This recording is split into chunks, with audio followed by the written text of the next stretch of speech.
की जर मी बौद्ध आहे, एक मूल माझ्यासाठी, एक मूल माझ्या धर्मासाठी मला दान द्यायचं आहे. 2 मिनिटासाठी फक्त स्वतःला आपल्याला बघायचं आहे. ज्याला जसं बसता येईल तसं बसा. मानपाठ आणि कमर सरळ करा. डोळे तथागताप्रमाणे शांतपणे बंद करा आणि शांतपणे ज्या श्वासावर आपण जिवंत आहोत त्या येणाऱ्या श्वासाला, बाहेर सुटणाऱ्या श्वासाला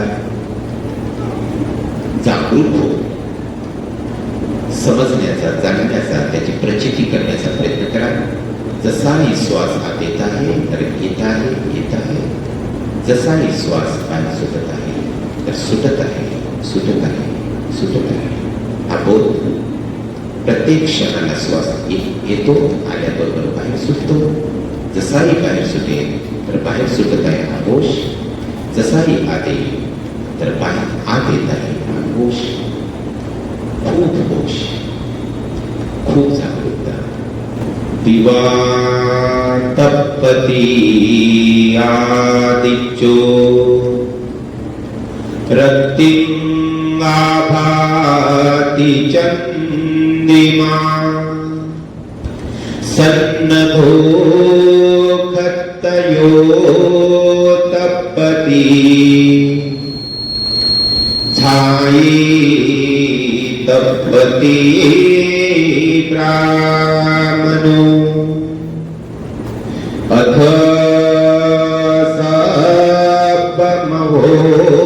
सपमहोरतिं बुद्धो तपति तेजसा अपमादो अमतं पदं पमादो मच्चुनो पदं अपमत्ता नमीयन्ति ये पमत्ता यथा मता.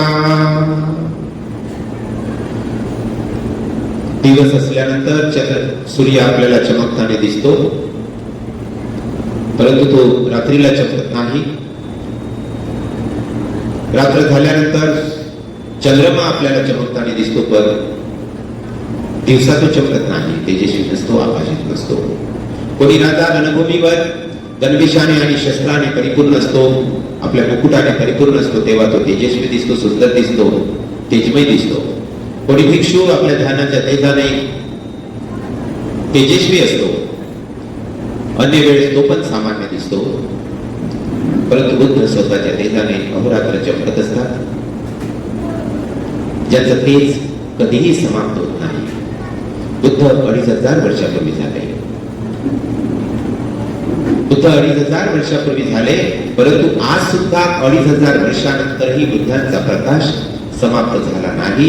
त्यांच्या ज्ञानाच्या प्रकाशामध्ये आपण इथे बसलो आहे. असा बुद्धांचा प्रकाश असतो. अनेक सूर्य येतात, समाप्त होतात, अनेक पृथ्वी येतात, समाप्त होतात, परंतु बुद्धांचा प्रकाश, बुद्धांच्या ज्ञानाचा प्रकाश कधीही समाप्त होत नाही. असा प्रकाश हा, असा हा महासूर्य असतो बुद्ध म्हणजे. आणि त्या बुद्धांची पौर्णिमा संपन्न करण्यासाठी, साजरी करण्यासाठी आपण इथे एकत्रित झालेले आहात. त्या सदा तेजस्वी असणाऱ्या महाकारुणिक तथागताला या प्रसंगी मी अभिवादन करतो. तथागताने दिलेला, तथागतांचा सद्धर्म, ज्या सद्धर्माच्या प्रत्येक मनुष्य पालन करून दुःखातून मुक्त अवस्था प्राप्त करू शकतो, असा महान सद्धर्म, त्या सद्धर्माला अभिवादन करतोय.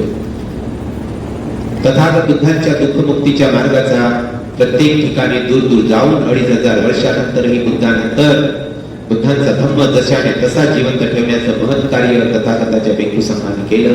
त्या भिक्खू संघाला बुद्धांच्या पासून तर आजपर्यंत जेवढ्या भिक्षूंनी काम केलं त्या सर्व भिक्षूंना या प्रसंगी त्रिवार अभिवादन करतोय.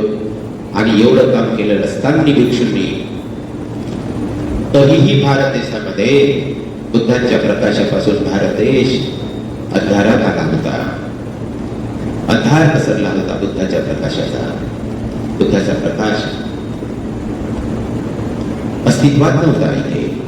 आणि तो महान बुद्धांचा प्रकाश आपल्यापर्यंत जर कोणी दिला असेल तर ते आपले परमपूज्य डॉक्टर बाबासाहेब आंबेडकर आहे, ज्यांच्यामुळे हा महान प्रकाश एवढा, ज्या प्रकाशातून सर्वच प्रकारचं, सूर्याच्या प्रकाशातून विटॅमिन डी आपल्याला मिळते, परंतु बुद्धाच्या प्रकाशातून विटॅमिन डीच नाही, जीवनाच्या साऱ्या रोगांचं निवारण होते, साऱ्या दुःखातून मुक्ती होते, साऱ्या रोगांचं निवारण होते. असा बुद्धांचा प्रकाश परमपूज्य बाबासाहेबांनी दिला. त्यांच्यासाठी या प्रसंगी असीम कृतज्ञता व्यक्त करतोय. आज आपल्याला बुद्धांचा महान प्रकाश जो संपूर्ण दुःखातून खऱ्या अर्थाने आपल्याला मुक्त करू शकतो. सूर्याचा प्रकाश विटॅमिन डीच देईल आपल्याला, परंतु बुद्धांचा प्रकाश सर्व दुःखातून आपल्याला मुक्ती देतो, असा हा प्रकाश आहे. एक गोष्ट या प्रसंगी समजण्यासारखी आहे की बुद्धांनी आपल्याला हा सतम दिला. सतम ऐकायला आपण बसतोय, प्रोग्राम करायला बसतोय, पण प्रोग्राम करणारे कसे, ऐकणारे कसे? 4 आर्य सत्य बुद्धांनी 5 भिक्षूंना सांगितलं तर काय झालं? 5 भिक्षू अनंत झाली, दुःखातून मुक्त झाली. तुम्हाला मी 4 आर्य सत्य आता सांगतो, तुम्ही म्हणाल दुःखातून मुक्त. बुद्धांनी सांगितले तेच सांगतो, बुद्धांनी सांगितलं तसंच सांगतोय, काही फरक पडणार नाही. तर तुम्ही दुःखातून मुक्त होणार. बरेचंनी ऐकले आहे, वाचले आहे, मग तरीही परिणाम का नाही? प्रश्न हा आहे. या प्रश्नाचं उत्तर जर आपल्याला शोधता आलं तर आपण जिंकलो. हा एक प्रश्न इथे उपस्थित आहे. दुसरा प्रश्न हा उपस्थित आहे की परवा मी एका कार्यक्रमामध्ये होतो. आपले लोकांचा जयंतीचा प्रोग्राम होता. 2 पॉलिटिकल पार्टीचे लोक होते. मी त्या कार्यक्रमाचा अध्यक्ष होतो. सर्वांचे भाषण झाल्यावर मला बोलायचं होतं, तर चुपचाप बसून बोलणाऱ्यांना ऐकणं आहे आणि जे ऐकत आहे त्यांचं ऑब्झर्वेशन करत होतो. तर जेव्हा मी ऑब्झर्वेशन केलं, जसं तुमचं करत आहोत, तेव्हा एक गोष्ट तिथे घडली. एका पार्टीच्या व्यक्तींनी भाषण दिलं आणि ते भाषण ऐकून आपले लोक जोराजोराने टाळ्या वाजवत होते, जोराजोराने जयघोष करत होते त्या व्यक्तीचा जो भाषण देत होता. त्याच्या काही वेळानंतर 3-4 लोकांचे भाषण झाले आणि नंतर मग पुन्हा एका व्यक्तीचं भाषण झालं. ज्या व्यक्तीच्या भाषणावर, ज्या पार्टीच्या भाषणावर सारे लोक आपले टाळ्या वाजवत होते, माना डोलवत होते, ऐसा ही चाहिए. त्याच्यानंतर दुसऱ्या जो शेवटचा वक्ता होता माझ्या अगोदरचा, तो जेव्हा बोलला तेव्हा प्रत्येक गोष्ट त्या पहिल्या व्यक्तीची याने खोडून काढली. तो बीजेपीचा होता, हा काँग्रेसचा होता, तो बोलत होता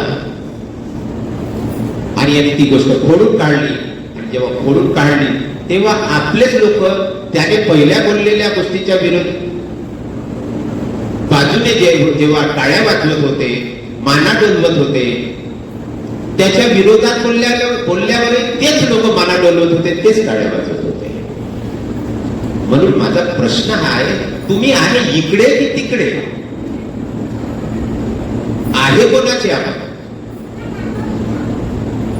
आता थोडस आपल्याला कोणाकडून काही पैशाचं याचं त्याचं पॉलिटिकल सिस्टम मध्ये प्रलोभन येऊ द्या. प्रत्येक माणूस आपल्यापैकी विकायला तयार आहे बाबासाहेबाचा अनुयायी, आणि प्रत्येक अनुयायी जर विकायला तयार असेल बाबासाहेबाचा, तर मग एकी कुठे हो, बाबासाहेब कुठे आणि भगवान बुद्ध कुठे? या महापुरुषांनी आपल्याला संघ बनवायला सांगितला. संगम शरणं गच्छामी सांगितलं. संघटित व्हा याचा अर्थ मी तुम्हाला सांगतो. संगम शरणं गच्छामी म्हणजे संघटित व्हा असा आहे. सर्व लोकांना एकत्रित करणे याचा अर्थ होतो संघाची पूजा करणे, संगम शरणं गच्छामी. आणि आम्ही कसे आहोत? अभी बीजेपी में थोड़ी देर और थोड़ी देर बाद इधर म्हणजे आमची कोणतीच दिशा नाही. ही जर परिस्थिती समाजाची असेल तर हा समाज ना तर बाबासाहेबांचं मिशन पुढे नेऊ शकत, ना भगवान बुद्धांचं मिशन पुढे नेऊ शकत. आपल्याला न विकणारा बाबासाहेबांचा अनुयायी पाहिजे. या गोष्टी तुम्ही म्हणणार म्हणते की बुद्ध जयंतीशी काय संबंध आहे याचा संबंध हा आहे की जोपर्यंत मनुष्य जागरूक होत नाही आणि ठाम बनत नाही तोपर्यंत तो त्या गोष्टीचा खरा पायी होऊ शकत नाही, त्या विचाराचा पायी होऊ शकत नाही. म्हणून आपल्याला काही प्राप्त होत नाही. म्हणून बुद्धाने त्या 5 भिक्षूंना 4 आर्य सत्य सांगितले. चटकन ते अरहत झाली, दुःखातून मुक्त झाली. तुम्ही दररोज आहे का? फरक काहीच पडत नाही. तिसऱ्या तपस्वी मध्ये काय आहे की दारू पिणार नाही. 22 प्रतिज्ञा काय आहे त्याच्यात दारू पिणार नाही. पण दारू पिणारा सर्वात मोठा समाज कोणत्या समाजात आहे? बाबासाहेबांच्या अनुयायीच्या समाजात आहे. मग हे बाबासाहेबांच्या नावावर आपण करतो काय आहे? बुद्ध धर्माच्या नावावर आपण करतो काय आहे? आपण स्वतःच परिवर्तन नाही करू शकत असेल, स्वतः न विकणारा व्यक्ती बनत नसेल, बुद्धांना बाबासाहेबांना आपण का मानतो, का जयंती साजरी करतो? हे लोक न विकणारे होते. फक्त या लोकांमध्ये प्रामाणिकता होती, या लोकांमध्ये ज्ञान होतं, पण ते विकणारे नव्हते. म्हणून विकणारे आपण असायला नको. इथे प्रत्येक माणूस स्वतःला विकायला बसलेला आहे. आता येऊ द्या बीजेपी वाला आणि 5 लाख रुपये जर एखाद्या नेत्याला आपल्या वार्डाच्या भेटत असेल तर तो आता आपल्या समाजाला तिकडे परिवर्तित करण्यासाठी कामाला लागतो. आहे परिस्थिती अशी. बाबासाहेबांचं राजकीय अस्तित्व कुठे उरलेलं आहे? बाबासाहेबांनी म्हणाले आहे, बाबासाहेब जगाचे असे सर्वोच्च विद्वान ठरले. एवढे विद्वान होते परंतु बाबासाहेब आंबेडकर की या पृथ्वी तलावाचे सारे विद्वान एका बाजूला बसवले ना बाबासाहेबाला एका बाजूला बसवलं तरी बाबासाहेबाच्या विद्वत्तेची बरोबरी करणार नाही. एवढे महाविद्वान परमपूज्य बाबासाहेब होते. आणि तेव्हा जगाच्या सर्वोच्च विद्यापीठावर बाबासाहेबांचा फोटो सहित सिम्बॉल ऑफ नॉलेज म्हणून बाबासाहेबांना मान मिळतो. हे कारण त्या बाबासाहेबांचं, त्या बुद्धाच्या धर्माचं, ज्या धर्मामध्ये सर्वात मोठं ज्ञानाचं महत्व आहे, तो माणूस ज्ञान कमावणे बंद आणि स्वतःला विकायला पुढे. महान रत्न दिलं परंतु डॉक्टर बाबासाहेब आंबेडकरांनी. तुमच्याजवळ जेवढं धन आहे त्या सर्व धनापेक्षा तुमच्याजवळ जेवढं आभूषण आहे, तुमच्याजवळ कोहिनूर हिरा जरी असेल त्या कोहिनूर हिऱ्यापेक्षाही मोठं रत्न बाबासाहेबांनी मानलेलं आहे बुद्ध धर्म आणि संघ. कारण तुमच्याजवळ कोहिनूर हिरा असल्यावर मी तुम्हाला सांगू इच्छितो, तुम्ही दुःखातून मुक्त नाही होणार. पण तुम्ही बुद्ध धम्म संघ रत्न जर प्राप्त केलं मनुष्य दुःखातून मुक्त होतो. ही ताकद त्या धनामध्ये आहे. ते धन परमपूज्य बाबासाहेबांनी दिलं. हे महान धन आहे. यापेक्षा मोठं धन जगात कोणतंच नाही. म्हणून आपण म्हणत असतो नथी मे शरणम अय्यम बुद्धो मे शरणम वरम येतेन सत्यवच्चेन हो तुम्ही जय बोला. नथी मे शरणम अय्यम बुद्धो मे शरणम वरम. त्याच्या अगोदर आपण म्हणतो यम किंची रतनं लोके, यम किंची रतनं लोके विज्जती विविधा पुथु. पुथु म्हणजे पृथ्वी. यम किंची रतनं लोके, या विश्वामध्ये जेवढेही रत्न आहे, विज्जती विविधा पुथु, या पृथ्वीवर विद्यमान जेवढेही रत्न असतील, यम किंची रतनं लोके विज्जती विविधा पुथु रतनं बुद्ध समम नथी. तरीही बुद्धाच्या समान या पृथ्वीवर जेवढे विद्यमान रत्न आहे बुद्ध धर्म संघाच्या समान होऊ शकत नाही. एवढं पॉवरफुल रत्न आहे. हे रत्न सोडतो आपण आणि बेरत्नाच्या मागे धावतो, जे खऱ्या अर्थाने रत्न नाही. म्हणून कोहिनूर हिऱ्यापेक्षाही जगात कितीही मोठा हिरा असेल त्या हिऱ्यापेक्षाही मोठा हिरा परमपूज्य डॉक्टर बाबासाहेब आंबेडकरांनी आपल्याला दिला आहे. त्याचं महत्व आपल्या समाजाला कळलेलं नाही. हे मला फक्त मांडायचं होतं.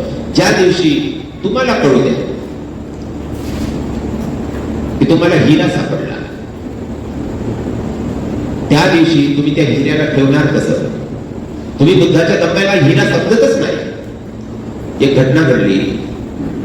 एक गुराखी असतो, तो गाई चारायला जातो. एक दिवस अचानक त्याला गुरगुडी सुंदरसा दगड जंगलामध्ये पडलेला दिसतो. त्याला सुंदरसा छेद होतं, तो उचलतो. त्याला आवडला, तो चमकत होता, आवडला, त्याने उचलला. त्याने एका गाईच्या गळ्यात बांधला. त्याची आवडती जी गाय होती त्याच्या गळ्यात बांधला. आणि तोच हिरा जेव्हा गायीच्या गळ्यात बांधला गेला, तो दगड समजून तो ती गाय रस्त्याने जात असताना जो पारखी होता त्याने त्याच्या लक्षात आलं, हा गुराखी मूर्ख आहे, याला हिरा होय हे समजलं नाही आहे. याला वाटत आहे हा दगड होय म्हणून याने बांधलेला आहे गायीच्या गळ्यामध्ये. तेव्हा तो म्हणतो, अरे बाबा याचे 5,000 रुपये मी देतो, तू देतोस का? तो एकदम आश्चर्यचकित होतो, हे दगड आणि 5,000. तर त्याला थोडस विचार पडतो द्यावं की नाही. अचानक कसा काय 5,000 येऊ शकते? तेव्हा तो थांबतो, म्हणतो नाही नंतर भेटेल. थोडं पुढे येतो, दुसरा माणूस मिळतो, त्याला म्हणतो 5,00,000 रुपये याचे देता येईल तुला, देतो का तू? कसं तुझी फारच आवडती गाय दिसते, तिला तू बांधला आहे, देतो का? तेव्हा तो विचारात पडतो ही काहीतरी वेगळी गोष्ट आहे. आणि मग तो त्या हिऱ्याला घेऊन ज्वेलरीकडे जातो आणि ज्वेलरीला विचारतो. चटकन त्या गायीच्या गळ्यातून काढतो आणि छातीशी आपल्याला लपून ठेवतो. आणि नंतर तो ज्वेलरीकडे जातो आणि तिथे विचारतो की हे काय आहे? तेव्हा तो ज्वेलरी सांगतो, हा जगातील सर्वात सुंदर हिरा आहे, याची किंमत 5 करोडच्याही वर आहे. आणि तेव्हा तो त्यालाही विकत नाही आणि पुन्हा वापस येतो आणि विचार करतो की याची किंमत याच्यापेक्षाही जास्त असू शकते. जसंही त्याला कळलं की ही गोष्ट हिरा आहे, त्यावेळेला गायीच्या गळ्यात जातो का? त्यावेळेस तो आपल्या छातीशी त्याला लावतो, त्याला सोडू शकत नाही, त्याचं संरक्षण करतो, त्याचं जोपासना करतो, त्याला सांभाळून ठेवतो, त्याला वाढवण्याचा प्रयत्न करतो, त्याची सुरक्षा करतो. त्याचप्रमाणे बुद्ध म्हणतात, ज्या बाबासाहेब म्हणत आहे की जर तुम्हाला भगवान बुद्धाच्या धम्माची किंमत ज्या दिवशी कळेल त्या दिवशी बुद्ध धर्मासाठी अशोकाप्रमाणे तुम्ही बनाल. अशोकाला किंमत कळली, तुमच्याजवळ किती संपत्ती असेल हो. अशोकाजवळ जम्बूद्वीप होतं. जम्बूद्वीप याचा अर्थ अफगाणिस्तान इंडियामध्येच त्यावेळेला, पाकिस्तान इंडियामध्ये, बांगलादेश इंडियामध्ये, अनेक देश मिळून जम्बूद्वीप होतं. एवढ्या संपूर्ण देशामध्ये, एवढ्या पृथ्वी तलावर, म्हणजे जेवढं राज्य अशोकाचं होतं तेवढ्या ठिकाणी किती सोनं असेल अशोकाकडे? संपूर्ण संपत्ती सम्राट अशोकाने बुद्ध धर्माच्या विकासासाठी लावली. कारण त्या बुद्ध धम्म संघ रत्नाच्या पुढे अशोकाचे जवळ असलेले रत्न काही कामाचे नाही. ते बुद्ध धर्मासाठी विकले पाहिजे आणि बुद्ध धर्माला वाढवलं पाहिजे. तिथेच थांबला नाही. एवढ्यानेच म्हणे जमत नाही. बुद्ध धर्म एवढ्यानेच वाढणार नाही. प्रत्येक माणसाने आपल्या प्रत्येक परिवारातून एक लेकरू बुद्ध धर्मासाठी नाही दिलं तर बुद्ध धर्माचा प्रचारच नाही होणार. आणि मग बुद्ध धर्माचं एकदम प्रचार नाही झाला, ज्या धर्माचे प्रचारक उरणार नाही तो धर्म वाढेल कसा? म्हणून सम्राट अशोकांनी प्रचारकासाठी म्हणजे भिक्षूंसाठी सर्वात जास्त व्यवस्था केल्या. कारण बुद्ध धर्म त्यांच्यावर अवलंबून आहे. ते राहतील तर बुद्ध धर्म राहील. म्हणून सम्राट अशोकाने आपली पुत्री संघमित्रा, पुत्र महेंद्र यालाही दान दिलं. तुम्हाला वाटेल पूजा केलेली काय होईल? बाबासाहेबांची, भगवान बुद्धाची, अशोकाची पूजा केलेली काय होईल? त्यांनी केलं त्याच्यापैकी थोडस तर करावं लागेल. मी तुम्हाला परिस्थिती सांगतो. आम्ही जेव्हा 40 वर्षापूर्वी भिक्खू झालो तेव्हा मल्हारशामध्ये लहानपणापासून भिक्खू झालो. नंतर विपश्यनेच्या मार्गामध्ये लागलो. 94 ला आचार्य झालो. विपश्यनेचे क्रमदेशा केलो, तिथे आचार्य झालो. धर्म पण तरीही लोकांमध्ये आम्हाला जो सपोर्ट करण्याची भावना आहे, आम्हाला वाढण्यासाठी जो स्कोप आहे, पाहिजे तसा स्कोप नाही मिळाला. विदेशात जाण्याच्या तिकीटसाठी प्रश्न पडतो. बिमार पडलो तर खाण्यासाठी प्रश्न पडतो. कोरोनामध्ये बिमार पडलो तर डॉक्टर मानवटकर मॅडमनी 4 तास मला दवाखान्याच्या बाहेर ठेवलं. 1.5 लाख रुपये भरा म्हणे, तेव्हा अंतर येऊ देणार म्हणे. 4 तास मला अंतर नाही घेतलं. नंतर 1.5 लाख रुपये दानाने जमा झाले, तेव्हा मी आत गेलो. आज आहे तुमच्या पोटपासून. समजा 1.5 लाख रुपये लोकांनी दिले नसते तर मला नाही वाटत मी त्यावेळेला जिवंत राहिलो असतो. आतच घेत नव्हत्या. खूप रिक्वेस्ट केली. तुमच्याकडून काही कार्यकर्ते म्हणाले दान असू द्या बंदेजीसाठी, म्हणे इथे आमचा धंदा आहे. म्हणजे त्याच ठिकाणी अशोक असतात, एक दवाखाना भिक्खूसाठी अलग राहिला असता हो, नाही झालं असतं तसं. अरे आमच्या धर्माचे हे स्पेशल लोक आहेत, सारं जीवन बुद्ध शासनासाठी अर्पण करतात, यांच्यासाठी अशी अव्यवस्था नको. सम्राट अशोकाने आपले मुलं मुली सुद्धा दान दिले, हे परम इतिहास आहे. काही आपण कपोल कल्पना बोलतोय नाही. मग ही गोष्ट मी का सांगत आहे तुम्हाला?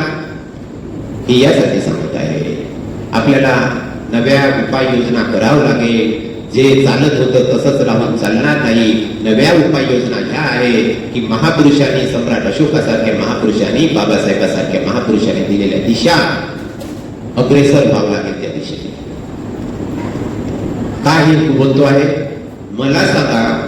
मी 40 वर्षापूर्वी भिक्खू झालो, त्यानंतर आता एवढी कोशिश करतो आहे. इथले लोक भिक्खू होत नव्हते. मी अरुणाचलची मुलं आणायचे, 15 मुलं इथे SP कॉलेजला शिकवले. व्यवस्था नव्हत्या. मोठ्या मुश्किलने फार मोठा परिश्रम करून 9.5 एकर जागा मिळवली. 9.5 एकर जागा पिपळवनाच्या नावाने आमच्याकडे आहे. तिथे 15 मुलं सामनेर म्हणून शिकले. परंतु ते शिकल्यानंतर आपल्या प्रदेशात चालले गेले. मी इथे कोशिश करत राहिलो की बुद्ध धर्म वाढण्यासाठी इथले लोक भेटले पाहिजे कोणीतरी. मी 9.5 एकर जागा, मोठं विहार, आता 50 करोड रुपये सँक्शन झाले विपश्यना केंद्र बांधण्यासाठी. ते चालवण्यासाठी आता मला वारीस पाहिजे, भिक्खू पाहिजे. एकही चंद्रपुरातून नाही बनतो. आता प्रश्न आहे, आम्ही ज्यावेळेस मरू, अमर तर नाही आहोत, काही दिवसांनी आता मरणार आहोत. दिवसांनी म्हणण्यापेक्षा थोड्या वर्षांनी होऊ शकते, उद्या नाही. भरोसा कुठे आहे? समजा आमची या वेळची भिक्षूंची पिढी मेल्यानंतर नवीन मुलं भिक्षू नाही झाले तर बुद्ध धर्म चालतो कसा? धम्मप्रचारक संपले तर चालेल का? ही जबाबदारी आहे. तुम्ही म्हणता नाही भिक्खूंचंच काम आहे. मग अशोकाने काय केलं? बुद्ध धर्माचा प्रसार करणे भिक्खूचंच काम होतं, तर अशोकाने काय केलं? बाबासाहेबांनी काय केलं? भिक्खूचंच काम नाही, किंवा उपासक उपासिकांचं काम आहे बुद्ध धर्माचा प्रसार करणे. आणि त्यासाठी तुमचे मुलं वेळ पडले ते चांगले संस्कारही देणं होत नाही. कोणी दारुडे बनत आहे, कोणी पागल बनत आहे, कोणी शिकत नाही, कोणी मोबाईल मध्येच व्यस्त झाले, मोबाईलने पागल झाले. अशी परिस्थिती आहे. तर एक मुलं आमच्यासाठी का जास्त जन्माला नाही घालत तुम्ही? सर्व उपासक उपासिकांनी अशोकाची ही भूमिका लक्षात घेतली पाहिजे की जर मी बौद्ध आहे, एक मूल माझ्यासाठी, एक मूल माझ्या धर्मासाठी मला दान द्यायचं आहे. आणि म्हणून एक मूल अधिक जन्माला घालून आठवणीने एक मूल 6 वर्षापर्यंत तुम्ही त्याचं संगोपन करा आणि 6व्या वर्षानंतर आम्हाला द्या, आम्ही त्याचं संगोपन करू. विचार करा, चंद्रपूर जिल्ह्यामध्ये हजारो भिक्खूचा संघ उभा होईल, हजारो चांगले लोक उभे होईल. ठिकठिकाणी धम्माच्या चांगल्या गोष्टी चालतील आणि धर्माचा प्रसार व्हायला अनबूत लोक लागणार नाही, कोणाला पैसे मागावे लागणार नाही. हे हजारोची टीम तुम्हाला सांगतो महान कल्याण, महान प्रचार आपल्या धर्माचा करून देईल. आजही मी मिळो तो उद्या माझी जागा वाचवणे, दुसरा भिक्षू वाचवेल याची ताकद नाही दुसऱ्या भिक्षूंमध्ये. हे बोलतो आहे मी इथे. एवढं सांभाळावं लागलं. म्हणून तयार आहे का तुमचा समाज? तुम्ही मुली या गोष्टीला आहे का? वाटतं का काही की सम्राट अशोकाने, विदेशांनी आपलं लेकरू महेंद्र आणि संघमित्रा जर बुद्ध शासनासाठी राजा असून दान दिलं तर आम्ही एखादंही लेकरू दान नाही द्यायचं बुद्ध धर्मासाठी? तर बुद्ध धर्माचा भविष्य काय राहणार? भविष्य काय आहे बुद्ध धर्माचं? मी तुम्हाला सांगतो, बाबासाहेबांनी एवढं सुंदर व्यवस्था दिली, एवढी सुंदर राज्यघटना दिली, एवढे सुंदर राजकारणाचे सिस्टम दिले, एवढे सुंदर राजकारणाचे मंत्र दिले, शिका, संघटित व्हा, संघर्ष करा, सुंदर गोष्टी दिल्या. मला सांगा आपलं राजकारण कुठे पोहोचलंय? विचार करतो मला.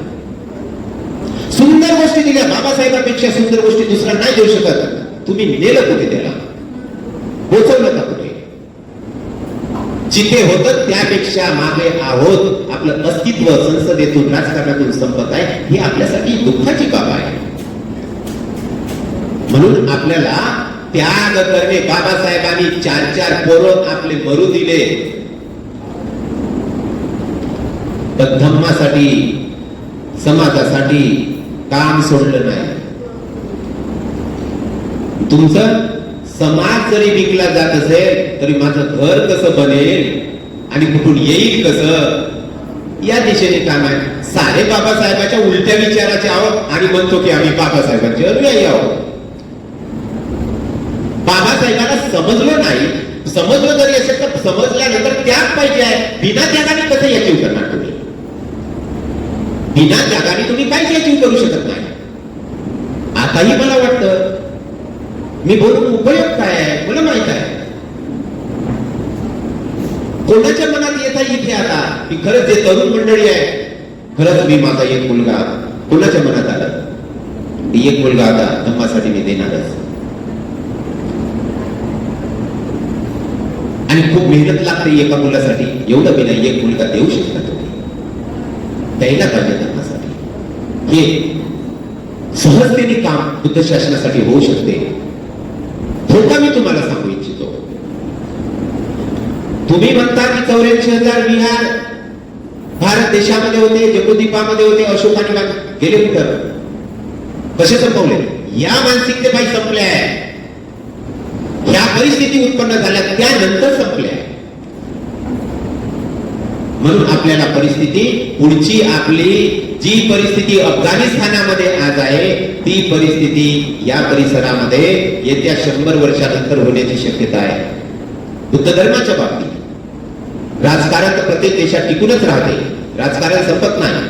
पण बुद्ध धर्माच्या बाबतीत परिस्थिती आपल्याला टिकवावं लागेल. अफगाणिस्तानचं जर आपण उदाहरण घेतलं तर अफगाणिस्तान सारख्या देशामध्ये एवढा बुद्ध धर्म होता, एवढे सोनं नाणं तिथे अशोकाने लावलेलं आहे, एवढे रत्नाच्या मूर्त्या होत्या. आणि अफगाणिस्तानमध्ये जगाची सर्वात मोठी मूर्ती बामियान घाटीला सुद्धा होती. बुद्धांच्या एवढ्या जास्त मूर्त्या अफगाणिस्तानमध्ये आहे की तेवढ्या मूर्त्या महाराष्ट्रात बी नाही, कुठेही नाही. मग अफगाणिस्तान मधलं सर्व बुद्ध धर्म कसा संपला? कसा संपला? हळूहळू लोक निष्क्रिय झाले, त्यागमयता कमी झाली. त्यानंतर राजकारण बदलत गेलं, राजाश्रय मिळाला नाही. राजे, बौद्ध लोक संपले तर राजे संपतील. आता आपले जे कोणी संसदेमध्ये आपल्या समाजाचे लोक आहेत त्यांचं बौद्धपणच संपलाय. संसदेत बौद्धासाठी बोलते का तो तुमचा नेता? तो बौद्धच नाही, कारण समाज बौद्ध नाही खऱ्या अर्थाने. समाज पुरा राजकीय झालेला आहे, विकायला तयार आहे. आणि म्हणून आपल्याला या दिशेने बुद्ध धर्माला सुरक्षित करण्यासाठी, त्या बुद्धाने सांगितला 10 पारमिता आपल्याला पूर्ण करायच्या असते दुःखातून मुक्त होण्यासाठी. त्याच्यामध्ये पहिली पारमिता काय आहे? दान पारमिता. दान पारमिता पूर्ण केल्याशिवाय आपण सद्गृहस्थ, सत्पुरुष किंवा चांगला मनुष्य बनू शकत नाही, बुद्धाने सांगितलं. त्यानंतर शील आणि त्यानंतर आहे नेक्खम्मा पारमिता. नेक्खम्मा पारमिता म्हणजे त्याग. त्याग जर तुम्ही कल्याणाच्या गोष्टीसाठी करायला तयार नसणार तर तुम्हाला सांगतो कोणतीच गोष्ट पुढे जात नाही. मी 1994 ला आसाम मध्ये गेलो.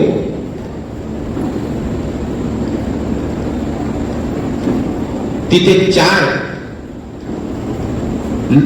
2 लोक चंद्रपूरचे, 2 लोक नागपूरचे.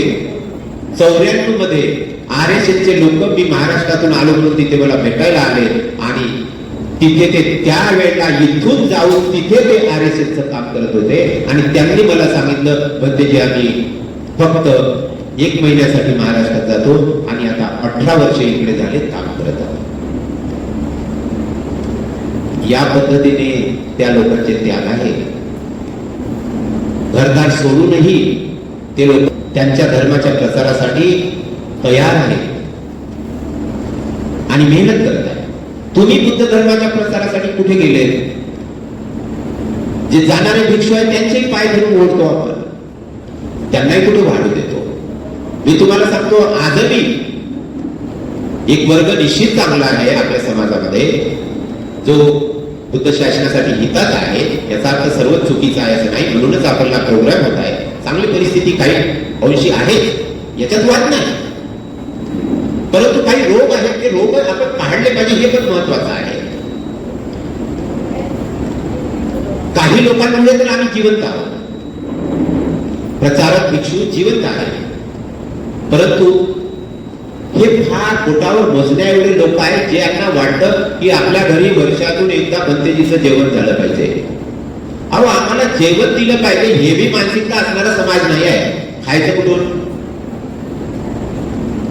जेवण दिलं पाहिजे.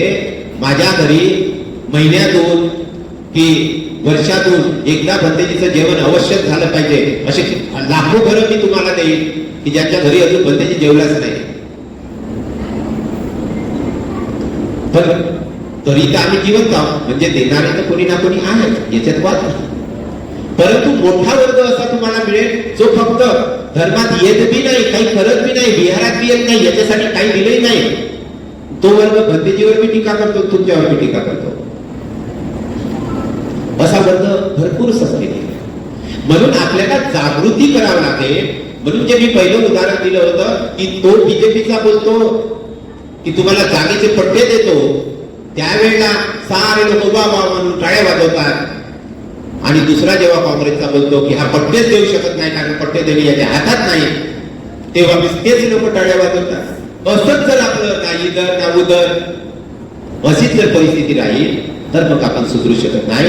म्हणून आपल्याला एक दिशा निश्चित करावी लागेल, आणि न विकणारे लोक आपल्याला गरीब राहिलं तरी चालेल, परंतु विकणारा मनुष्य जीवनात सुखी नाही राहू शकत. म्हणून फक्त पैशाने सतत झाल्याने, नोकरीने सतत झाल्याने, फक्त शालेय एज्युकेशन, अकॅडमिक एज्युकेशन घेतल्याने आपण समजदार झालो असा होत नाही. कारण की परंतु डॉक्टर बाबासाहेब आंबेडकरांनी सुद्धा हेच म्हटलेलं आहे.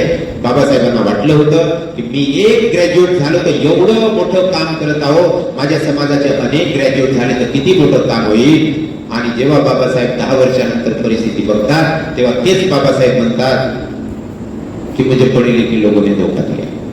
पण कित्येक शिकलेले लोक असे दारुडे आहेत, काही तर शिक्षण कोणत्या कामाचं. काही सायंटिस्ट लोक ज्यांचं लग्न मी लावले ते दारुडे आहेत, 3-3 लाख रुपये पगार आहे. म्हणून शिक्षण, शालेय शिक्षण, अकॅडमिक एज्युकेशन, कमर्शियल एज्युकेशन हे सर्व आहे असं समजू नका. त्यापेक्षाही मोठं शिक्षण धर्माचं, नीतिमत्तेचं बाबासाहेबांनी सांगितलं ते पण महत्वाचं आहे. आणि तुम्ही किती शिकले असाल आणि तुमची नीतिमत्ता साबत नसेल, 2 व्हॅल्यू करेल तुम्हाला. नॉलेज शिवाय तुम्ही दुसऱ्याचं कल्याण करू शकत नाही. तुम्हाला मलेरियावर कोणती गोळी चालते याचं नॉलेज नाही, तुम्ही दुसऱ्याचा इलाज करू शकणार नाही.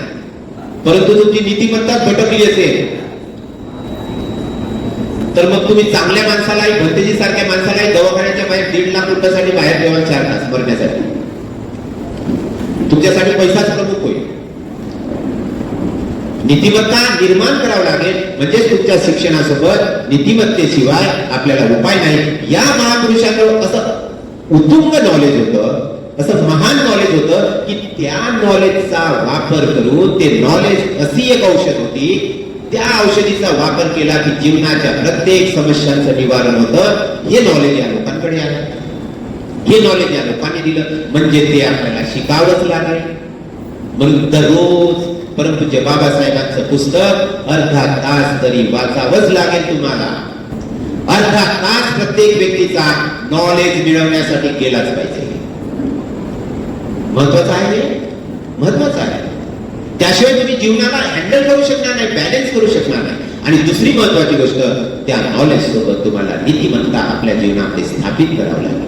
बिना नीतिमत्तेने आपण प्रकर्षाने सिंह गर्जना, जे म्हणते बुद्धांना म्हटलं जातं, बुद्ध सिंह गर्जना करतात, बाबासाहेब सिंह गर्जना करतात. बाबासाहेब म्हणतात, तुम्ही लोकांनी उलट घेतलाय बाबासाहेबाला. ज्याने शिक्षण पेलं, ज्याने शिक्षण ग्रहण केलं, शिक्षण हे वाघिणीचं दूध आहे. ज्याने प्राशन केलं तो सिंहाप्रमाणे गर्जना करतो. बाबासाहेब त्या शिक्षणाची गोष्ट करत नाही, अकॅडमिक एज्युकेशनची. नॉलेज, ज्याच्याजवळ नॉलेज असते, संपूर्ण समस्यांचं निवारण करण्याची नॉलेज ज्याच्याजवळ असते, तो सिंहाप्रमाणे गर्जना करतो. म्हणून ज्याच्याजवळ नॉलेज आहे त्याला भिवून चालण्याची गरज नाही, तो डरकाळी फोडतो. त्याच्या आवाजात दम असतो, त्याच्या आवाजात तीव्रता असते, तेज असते, तो भाव असतो, ती ललक असते. आणि म्हणून आज मी तुम्ही पहा, काही आपले नेते, कालच मी एका मोठ्या नेत्यांसोबत बसलो, जोगेंद्र कवाडेंसोबत. त्यांचं भाषण ऐकायला लोक त्यावेळेला कसे जात होते माहिती आहे तुम्हाला?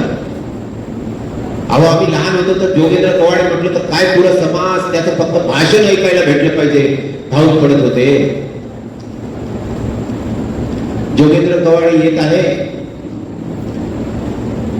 तर ज्यांनी प्रोग्राम आयोजित केला त्यांनी 300 रुपये मजुरीने लोक आणले प्रोग्राममध्ये, बाया आणल्या, लोकच नाही. नागपूरच्या सभेमध्ये बोलायला उभे झाले तर लोकांनी म्हटलं नाही नाही, यांना बोलू देऊ नका, यांना खाली उतरवा. बीजेपी सोबत पॅक झाल्यामुळे. नीतिमत्ता तुम्ही स्वतःच्या मुलांसाठी, स्वतःच्या मुलांचं भविष्य फक्त घडवण्यासाठी तुम्ही असं स्वतःला विकलं. त्यावेळेला काय होतं, काल त्यांचं भाषण मी ऐकत होतो, अरे आवाजच निघत नाही, काही कडकपणच नाही, ते तेजच गेलं. ज्या वेळेस माणसाची नीतिमत्ता मी तुम्हाला सांगतो घसरल्या जाते, त्यावेळेला आवाज संपून जातो, सिंह गर्जना राहत नाही. म्हणून नीतिमत्ता माणसाच्या जीवनातील सर्वात मोठी ताकद आहे, सौंदर्य आहे. हे महाकारुणिक तथागत बुद्धांनी जगाला पटवून दिलं आणि म्हणून या गोष्टी तुम्हाला समजावं लागेल. आणि म्हणून हे गोष्ट फक्त प्रामुख्याने जे सांगावीशी वाटते की भगवंतानी आपल्याला, बुद्धाने ज्या मार्गाने बुद्धत्व प्राप्त केलं तो मार्ग म्हणजे अप्रमादाचा आहे. अप्रमादाचा म्हणजे जागृतीचा आहे, मोक्षाचा आहे. म्हणून कोणी आलं तरी नंदी बैलासारख्या माना डोलवणे बंद करा. एक तुमची दिशा निश्चित करा. तुम्ही आणि आम्ही एकत्रित जर झालो तर बुद्ध धर्माचं भविष्य अत्यंत उत्तम घडल्याशिवाय राहणार नाही. म्हणून तुम्ही भिक्षूंवर टीका करण्याची जे समाज आहे तो काही समाज बुद्ध धर्माला वाढवणारा समाज आहे असं बिलकुल नाही. जो समाज खऱ्या अर्थाने भिक्खूसाठी बुद्ध धर्म वाढला पाहिजे तो समाज निश्चितपणे भिक्खू आणि उपासक उपासिका मिळून एकत्रित आपण सर्वांनी काम केलं पाहिजे, एकमेकांसाठी झटलो पाहिजे. आणि एकमेकांच्या जे आपल्यामध्ये विघटन आहे, आपल्यामध्ये फुटीरवाद आहे, आपण एकमेकांपासून तुटून आहोत, आपसातच झगडणारा समाज कुठे जाईल? एक उदाहरण सांगतो आणि धर्मदेशना पूर्ण करतो. केसरी सिंह जो जंगलामध्ये असतो, एवढी ताकद असते केसरी सिंहामध्ये, एक विशेष दर्जाचा सिंह असतो. बोधिसत्वानी जातक कथेमध्ये त्या कथा आलेल्या आहेत आणि त्या सत्य कथा आहे. केसरी सिंह एवढा पॉवरफुल असतो की जर तो धावून एखाद्या 1400 किलोच्या भैसाला जर एक पंजा मारेल तर तो उठणार नाही, एवढे ताकदवर पंजा असतो त्याचा, एवढी ताकद असते. आणि म्हणून सिंह जंगलाचा राजा मानला जातो. एवढी अपार शक्ती असते, हत्तीलाही मारतो, एवढी अपार शक्ती असते. पण त्या जंगलाचे 2 सिंह जेव्हा आपसात झगडायला लागतात तर तुम्हाला सांगतो जंगल सिंहाविहीन होत असतो. दोन्हीही सिंह उरत नाही. दोन्ही सिंह एवढे आपसात झगडल्याने घायल होतात, एवढे जखमी होतात, इन्फेक्शन होते आणि शेवटी दोन्ही सिंह अतिशय क्षती झाल्यामुळे दोघंही पॉवरफुल, दोघंही एकमेकांना मारत आहे आणि त्यांचा जो झगडा होतो त्यामुळे दोघंही शेवटी मरतात आणि त्यामुळे बाकीचे प्राणी तिथे राज करतात. म्हणून आपण सिंहासारखे बलवान जरी असाल पण झगडत असाल तर तुम्ही राज नाही करू शकत, हे मी तुम्हाला सांगू इच्छितो. संसदेत राज नाही करू शकणार तुम्ही, भारत देशात राज नाही करू शकणार. म्हणून बाबासाहेबांनी मंत्र देऊन ठेवला की संघटनेशिवाय, संघटित झाल्याशिवाय काही उपाय नाही. हजार उपाय करा, बेस्ट आहे. संघटित व्हावंच लागेल. मला, तुम्हाला, प्रत्येकाला मिळावंच लागेल, एकत्रित व्हावं लागेल आणि एकमेकावर प्रेम मैत्री करावं लागेल. हे बुद्धाने शिकवलं. जिथे प्रेम मैत्री संपली तिथे फक्त झगडा उरेल. आणि म्हणून शेवटी बुद्धाचा धर्म मैत्रीवर येऊन थांबतो. आणि म्हणून आपल्याला मैत्रीची जोपासना करावं लागेल, मैत्रीला वाढवावं लागेल. म्हणून आतून मी तुमच्यावर प्रेम केलं पाहिजे, वरून नाही. वरून मोठे गोड गोड बोलतो आपण एकमेकांसोबत, अंदर एवढा विरोध असतो, वरून गोड गोड बोलतो आणि आतून भरपूर विरोध असते. आतून एकमेकांसाठी काड्या करतो. वाईट गोष्ट आहे, निघावं लागेल याच्यातून. आपणही तसेच आहोत, आपल्या वरचेही तसेच आहे आणि त्याच्या वरचेही तसेच आहे. आपण जंगलातल्या राज करणाऱ्या सिंहाप्रमाणे बलवान जरी असलो पण एकमेकाशी लढत जर असणार आपण, संपल्याशिवाय राहणार नाही. आणि संपत आलं. जसे एकत्रित झाले 4 सिंह, त्यांना आता सिंह म्हणू आपण. जोगेंद्र कवाडेजी, प्रकाश आंबेडकरजी, आठवलेजी, गवई साहेब, रासू गवई, एका इलेक्शन साठी 4 सिंह एकत्रित झाले. चमत्कार असा, 4ही निवडून आले. बिचारे कधी खासदार बनले नसते, पण जसेही 4 एकत्रित आले दूरच संसदेत पोहोचले. एकतेची ही ताकद आहे. बाबासाहेबांनी तुम्हाला दिला, पण नंतर यांचे हेवे दावे एवढे भारी आहे की बिचारे थोड्याच वेळासाठी झाले आणि डबल तेच सुरू झालं. परिस्थिती अशी आहे की एक भाऊही दुसऱ्या भावाला आपल्या पार्टीत सामावून घ्यायला तयार नाही. एका घरात 3 भाऊ आहेत, सगळे भाऊ आहेत. ते 3 भावाची, एका भावाची एक पार्टी वंचित, तर दुसऱ्याची दुसरी पार्टी आहे, तिसऱ्याची तिसरी पार्टी आहे, दुसरा भाऊ ते आहे. 3ही भाऊ एका पार्टीत मिळून इलेक्शन नाही लढू शकत. असं का?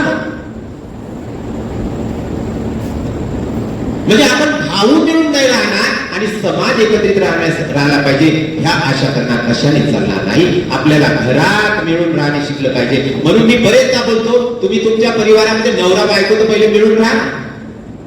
पोरं मायबाप दररोज झगडत आहे बेटे, कधीच मिळून नाही राहिले, कसे पोरं झगडा नाही करतील नंतर. म्हणून इथून सुधार करायचा, स्वतःपासून सुधार करा. पहिले आपल्याला सुधरवा. या महापुरुषांनी पहिले स्वतःचं परिवर्तन केलं, नंतर दुसऱ्याचं. इथे स्वतःचं परिवर्तन करायला कोणी तयार नाही, दुसऱ्याला सांगायला सारे तयार आहे. अशाने चालणार नाही. म्हणून प्रत्येकाने स्वतःचं परिवर्तन करण्यासाठी भगवान बुद्धांनी जे ध्यान केलं ते ध्यान पण करून बघा. स्वतःचं अवलोकन करता येईल की मी कसा आणि मी कसा, हे ज्या दिवशी तुम्हाला कळेल विपश्यना करून, त्या दिवशी तुम्हाला मी असा आहे आणि याच्यातून मी ठीक झालो पाहिजे हे कळेल. आणि त्या दिवशी तुमच्या जीवनाचं खरं परिवर्तन झाल्याशिवाय राहणार नाही. आणि म्हणून बुद्धाने शेवटी शील समाधी प्रज्ञेचा मार्ग दिला, विपश्यनेचा मार्ग दिला. तो पण आपण स्वीकार केला पाहिजे. आम्ही एवढ्या वर्षाचे विपश्यनेचं काम करतोय, लक्षात येतं की लोक कितीही सांगा सुधरत नाही, परंतु विपश्यना केल्यावर मात्र भरपूर परिवर्तन येऊन जात असते. म्हणून पहिले मनाचं परिवर्तनासाठी भगवान बुद्धाने दिलेली जगाची सुंदरतम विधी विपश्यना भावना, विपश्यना मेडिटेशन, हे सुद्धा आपल्याला करण्याची गरज आहे. आपण सर्व भगवान बुद्धाच्या मार्गावर चालल्याशिवाय, ज्ञान संपादन केल्याशिवाय, नीतिमान झाल्याशिवाय आपलं कल्याण करू शकत नाही. ही गोष्ट स्पष्टपणे प्रत्येकाने समजून घ्यावी. आणि जर ही गोष्ट तुम्हाला प्रत्येकाला समजली असेल तर ज्या ज्या चुका आहे, ज्या ज्या चुका तुम्ही आजपर्यंत करत आल्या, आजच्या बुद्ध पौर्णिमेपर्यंत, त्या त्या चुकाचं आठवण करा, अवलोकन करा. आणि त्या चुका भविष्यात मी करणार नाही, या चुकातून मला मुक्त व्हायचं आहे असा संकल्प करा. खऱ्या अर्थाने तुमचं आजची बुद्ध पौर्णिमा तुम्ही सफल केली असा त्याचा अर्थ होईल. त्या जीवनातील सर्व रोग, सर्व अशांती दूर हो आणि आपण सर्वांचं खूप आणि खूप मंगल हो, ही भावना व्यक्त करून माझा आशीर्वाद इथे आपण सर्वांना सादर करतो. आपण सर्वांनी 1 मिनिटाकरिता हात जोडावे. बुद्धांच्या वाणीतून आपण सर्वांना आशीर्वाद देण्यात येत आहे. सप्पीतियो विभजन्तु सपरोगो विनश्यतु माते भवन्तरायो सुखे दीर्घायुको भव भवतु सर्वमङ्गलम् रक्षन्तु सर्वदेवता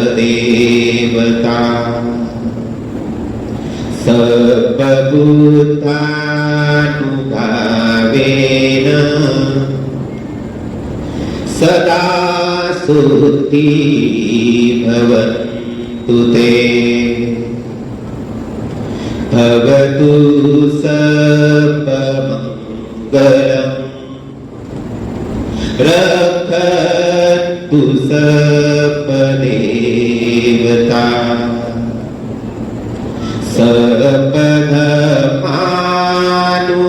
सर्वधर्मानुभावेन सदा सुखी भवन्तु ते भवतु सर्वमङ्गलम्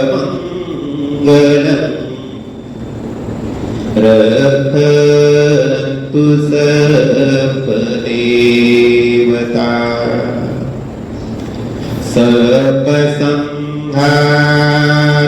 सर्वसङ्घानुभावेन सदा सुखी भवन्तु ते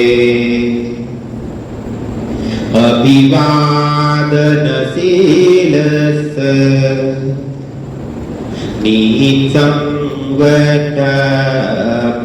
निसंवटपचायिनो चत्तारो धम्मा वर्धन्ति आयुवन्नो सुखं बलन्ति